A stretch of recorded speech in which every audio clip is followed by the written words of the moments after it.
I've got a book right here on the history of the Texas Senate, at least a particular part of it. And among the things it discusses in here are the different kinds of people that were in the Texas Senate. Some of them were judges before or after.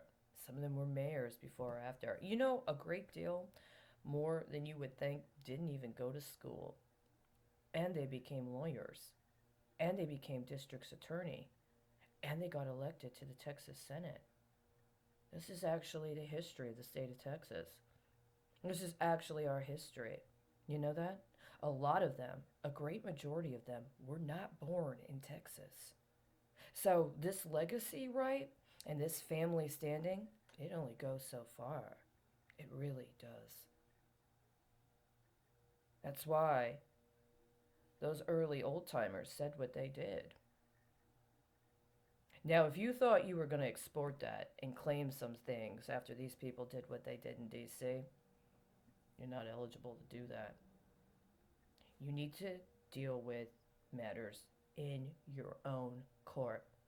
You need to stop playing this little sody pop is your oil coupon game and then allow for a bunch of people to derivate you into a situation of illegal debt. That's what they've done. I can hear them. Texas is bankrupt. The state is bankrupt. But it's not just bankrupt, it's criminally bankrupt. It's criminally bankrupt! And I'm sorry if they thought they were going to open up some sort of otherworldly casino and blame the Indians and their predilection for gaming. And it justified with some little mob action under the cover of sovereign immunity, because the mob right now is Congress. And do they expect the rest of us to be Romans? Because they're not winning me, right? I'm not interested in playing to the mob. Even if they're the only ones whose faces we're allowed to fucking see when it comes to what we have to offer. Everything is supposed to tear to them. Well, I'm sorry, I'm not playing to the mob. You know what I mean? So, don't be upset. I don't need to be used as an illicit conveyance for someone I didn't know and had no vendetta against. Insofar as he was a legitimate person or anybody was a legitimate person, they have a right to pass peacefully, and their family and their community has a right to be availed of the inheritance thereof, just like I did with my grandfather and my mother, by the way. In all of those other situations, I've dealt with them the best I could.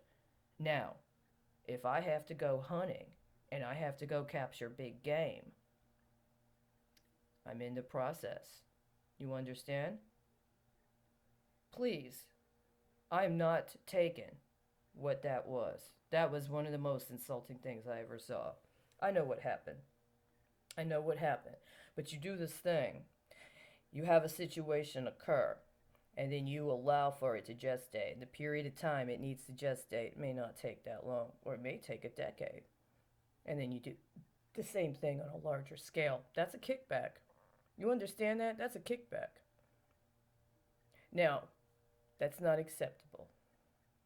So let's just go ahead and take some time and consider. We are going to need to take matters into our own hands. It is our right and it is our duty.